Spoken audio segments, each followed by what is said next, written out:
One tired moment behind the wheel can change your entire life in an instant. If you've ever been pushed through fatigue or felt like you were invincible on the road, this conversation is a vital wake up call. You're going to hear how to rebuild your identity and find purpose after everything you knew is stripped away. Welcome to the Champion Mindset Collective podcast. I'm your host, Anthony Dahya, and today we're talking about what happens when life takes a turn that you never saw coming.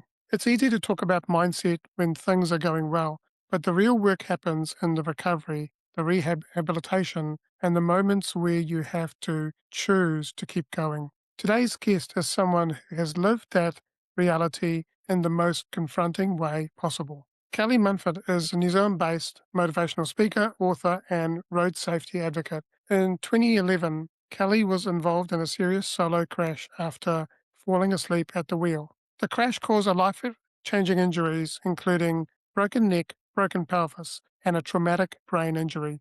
Her recovery journey involved hospital care, brain injury rehabilitation, learning to walk again, and rebuilding her confidence and independence. Along the way, Kelly turned her pain into purpose by sharing her story with young people, schools, and community groups to raise awareness about driver fatigue and the consequences of everyday decisions. Kelly is also the author of My Drive to Success and uses her lived experience to encourage others to keep going even when life feels impossible. Her journey is one of resilience, honesty, courage, and choosing to live fully after trauma. Kelly, it's great to have you on the Champion Mindset Collective podcast. Welcome. Thank you. Thank you for having me. You're welcome.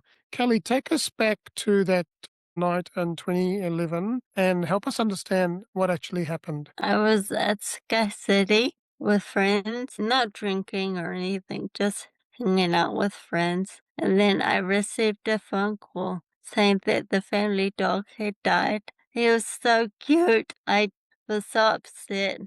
Um, we're gonna bury him the next morning in Tauranga. So I didn't go home for a sleep. I drove straight to Tauranga at 3:30 a.m. Crashed into a tree on the southern motorway at 4 a.m. You couldn't see the vehicle from the road. So it was lucky that the police were 50 meters down the road attending another car crash. So they heard my car and the tree smash. So I had instant care and I crashed by the hospital. So it was lucky I just go straight. You were close to the hospital. Close to Middlemore Hospital. Okay. Yeah. So I Yeah. spent 2 days there and then I was transferred to Auckland Central where they had the more advanced brain injury type equipment. And what do you remember from that moment when you realized you were drifting off, or did you not know what was going on? I don't remember any of it. I just remember leaving Sky City. That's all. I don't remember a thing. I guess because I don't remember any of hospital, 8 weeks in hospital. It's not something you want to remember anyway. No, you didn't want to remember that at all. Why do you think we tend to ignore that feeling of being tired behind the wheel? I think maybe just because young people just want to think they're invincible. And older people, they need to learn from my mistake. That's why I do presentations. So you're saying that young people think they're invincible, which I guess Yeah, it's true because they do yeah. some interesting things, don't they? Do you remember waking up with the broken neck and the brain injury? No. No, not at all. Oh, yeah. I remember waking up in rehab thinking, where on earth am I? Not having a clue. Right. I mean, I was awake in hospital, but I don't remember any of it. I don't remember any of it. But my sister, she lived in Perth, Australia, and she was talking to me on Skype. So you don't remember anything from the time you went into hospital to rehab it at all. Your memory was affected in that sense. Yeah, But you were conscious, right? And when you were in the yeah, hospital? Yeah. yeah, but I wasn't for 4 weeks. Right. So were you in a As in coma? Got it. And what was the hardest part of accepting that your reality had completely shifted? Like having gone through broken neck, brain injury, broken pelvis, I think what was the hardest part? I think with the fact that walking was taken away from me, Mm, that I was in the wheelchair. And because I had my left arm, it was in a cast like this for 4 weeks, and then all the muscles shortened, so I couldn't use it. It was weak, and mm. so I was in the wheelchair. I couldn't walk, and I could only use one hand, so I would just go around in circles. But that would have I been couldn't frustrating for you? Yeah. Yeah, When you can reach things and if you could just get up and walk, so all yeah, the independence is taken away. yeah, It's like yeah. How did you start the process to that old life was effectively gone? Like, how did that process how did you process that? I was just sitting in my room at the boarding house and I was thinking, how can I change my life? I was so desperate, so hungry to change my life. And public speaking is what I had to do to change my life and help others in the process. Mm, yeah. We'll come to that in a little bit, and we'll talk about that. What were those first few weeks in the hospital like from you from a mental perspective, a mindset perspective? In the rehab, I was just confused. I didn't know what was going on. Mm. My first rehab, I have no idea. Were you Yeah, determined to get back to the old, get back to walking and doing the things that you yeah, yeah. mm, Yeah. yeah, And my mom, she saw a psychic, but when I was in the wheelchair, and he said that I was going to be walking in July, and it was like the middle of July, and I stood up and I started trying to walk because I was like, the psychic said I was going to walk, Mhm. so I was determined. Yeah, Did so that was a seed planted in your brain to, hey, that you're gonna walk in the middle of July, and so you were yeah, determined to do that, right? yeah. So you had to go through quite a incredible long process to learn to walk again. What did that teach you Mm. about patience? My dad would always tell me to settle down, that good things take time, and if you take the tea off can't, then you can. Yes, you can. Yeah, He that's right. he was such a positive person. Yeah, Like, and I'd be walking in with my walker, my grandma walker, learning to walk. I'd see, like, a 90-year-old lady pushing it. And I was 21. It was like, "Oh, where is he?" yeah, and so how did you handle the frustration when your body wouldn't do what your mind wanted it to do? Um, I just went to the gym a lot of the time. Yeah, but I went to the gym, in 2012, 13, and I went, like, 5 days a week for, like, 8, 9 years, sometimes twice a day because I would get lonely because being disabled, you can't go anywhere. How long did it take you to start walking again? Yeah, 1 Yeah. year in the wheelchair. Wow, 1 year in the wheelchair. Wow. And was there a moment Mm. where you felt like where you finally won the battle? Like what was that moment like when you could actually start walking? It was cool. It was like, when your baby's first steps and they're like, "Yay!" Yeah. That's exactly what it was like for me. My dad, I was showing off to everyone that I can walk. Yeah. But in 2017, I relearned to ride my two-wheel bike. After everybody said that I couldn't, my physio said that I would never ride a two-wheel bike. And I proved her wrong. Now I'm hooning along down the beach. Yeah. And like did you ever doubt yourself that you would not be able to walk and do the things that you do? No. No. You always had Um, that positive mindset, right? Yeah, Yeah. because my dad made me do a positivity course when I was young. When my parents they split up, and so my dad made me do a positivity course when I was young. And I'm sure that had a good, very good impact on what I had to. So I had developed the tools to cope. Yeah, and the resilience, right? Yeah, Do you remember anything about what you learned in that course? just um the way how to deal with things, like how how to pivot if things don't go your way. Yeah, There's always exactly. There's always another way. Absolutely. Yeah. yeah. People see the physical scars, but the traumatic brain injury has, like there's so many different layers of parts of you. So what parts of your recovery couldn't people see? Mine is very visible because when I walk, it's very obvious. Yeah. I was lucky in that sense because people automatically they see you, so they help you. I'm not like some people that have a brain injury that's not visible because you can't see on video. But when I walk, you can see that there's nothing, that something's not quite right. Yeah. Was there anything else that from the brain injury that affected you going forward? On my speech, Hmm. like my voice has changed dramatically. But I was very lucky. Like I didn't get any of the headaches, anything like that. So I'm just blessed. I'm just entirely blessed. You got given a second chance to. Yeah, Yeah. and with no pain. Like Yeah. I always say to for all the people, I have no pain. I just walk funny. Yeah.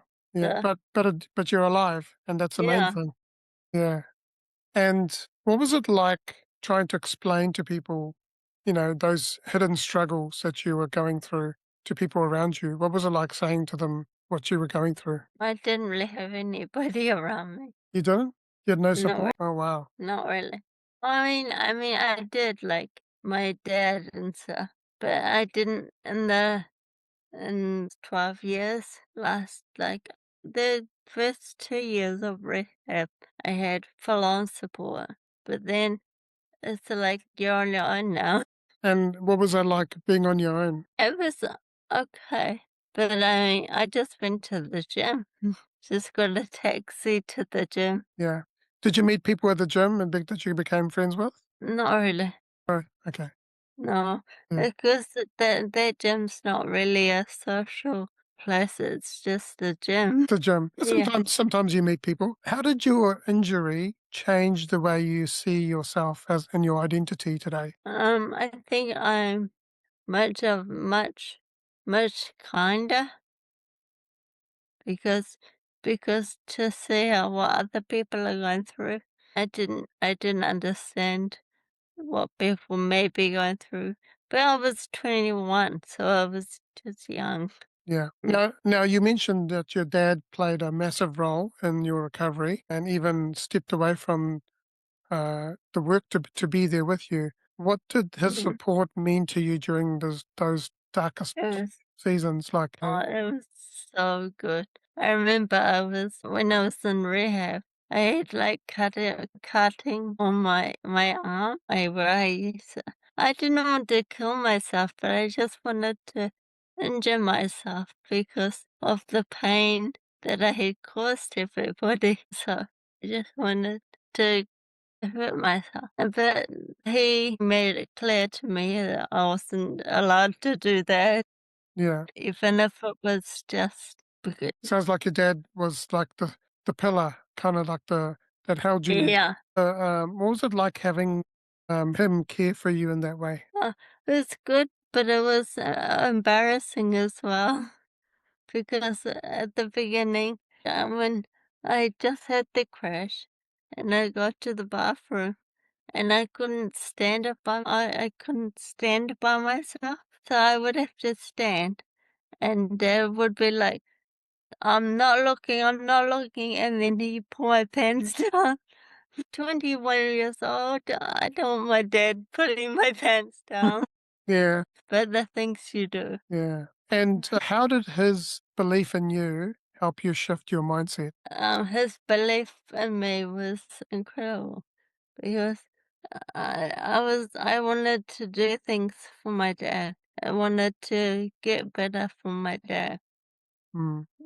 because he had helped me so much. I wanted to be able to put a smile on his face that I was walking, running, and riding a bike now. You did that, right? So Yeah, I can ride a bike now. that's amazing. That's awesome. So now you talk to students and you talk Mhm. to community. Tell me about that. Like you've spoken to what 1,000 students or so? Yeah, Yeah, more than that, hey, yeah, more than that. Wow. because I've been speaking for the last 13 years, and I did 110 presentations last year. Um, and it's like there was like 350 students at one day of presentations. Yeah, yeah. There's lots of students. When did you first realize that your story could actually have an impact on people and that it would help prevent someone else's tragedy? I think I would have been 2 years into it when I started really getting through to the students. I could see their reaction. Sometimes that just makes me want to cry because I see all these kids' faces. They're like looking at you like they want to cry. It makes you want to cry. Yeah. And because now it's colder, so I sound like I'm gonna cry. 'Cause it's cold. So, what is your message to them? What do you talk to them about? About road safety and sleep before you drive. Make good choices. How do they take that message? They listen very well. They ask lots of questions. They get into groups and talk about the questions and get questions for me about because it's called crash investigators, so they investigate my crash. Yeah. Yeah. And did you ever get to meet the Mhm. policeman after you recovered that came to your aid? No, the, um, the first responder paramedic, she Yes. follows me on Facebook. That's nice. Yeah. She And follows me on Facebook. and And have I you said thank have you so much to her. so you haven't caught up with Mm. her or anything? No, she moved to Talamutu. Yeah. Yeah. Mm. And so But she so bought my book. she bought your book. That's cool. That's Yeah. awesome. Yeah. And you got to get the word out there more. What goes through your mind when you look at those students after the talk? I think it's very rewarding, to see the look on their faces. It's very, very rewarding. Yeah. And also, how does it feel to know that your pain is going to save that you had what happened to you is going to save a lot of lives. Yeah, that's cool. Amazing. And Nice. Yeah, yeah. yeah, I'm just little Kelly from Rotorua. Well, you're not so little Kelly anymore. You're like now you're speaking to thousands of people and Yeah, you're helping change people's lives. So that is amazing. Yeah. yeah. And if I was to ask you, what is your dream? What is it that you want to have happen in the future? I want to be able to win the tournament and Speaking share yes, speaking yeah. and share my story across the world because, I mean, even just New Zealand, Yeah. across New Zealand. Are you going to different parts of New Zealand and talking or I've been to Taupo and to Kerikeri. Yeah, uh, but, I mainly just do I flew to Tauranga. They flew me there, but because they're a charity, they can't afford, so they just get other people to do it. tell us about your book. What is your book about? Offered my drive to survive. Yeah. And what do you talk about in the book? You talk about your accident, you talk about the rehabilitation, what else? About my eating disorder Mhm. that I had. Yeah, all the different ways to cope, the ways that I found good for myself to cope, to share about other people who maybe are going through similar situations. Yeah. Would you like to share with us a bit about the eating disorder? Yeah, I had one when I was, I think it was 13, 14. I started off with just dieting and stuff, dieting, watching what I ate, and then looking at stars and skinny stars in magazine, just people who I would look up. And then I got the full-blown bulimia. And then I remember I was eating one apple a day, and then everything else I would throw up. So Mm. eating one apple a day, I don't know how I survived. How long did it take you to heal through that and recover? I had that for 18 years, Wow. but I had neurofeedback, brain training, neurofeedback. It's expensive, 70, $80 a session for 20 minutes, but I had 50 sessions. And but it cured it. It just Re changes, changes your brain, rewires your brain, yeah. rewires your brain, yeah. Neuroplasticity, yeah. So, yeah, reprogramming your brain. So, I mean, 85 to $80 a session for whatever. Imagine if that cures bulimia, I'm all for it.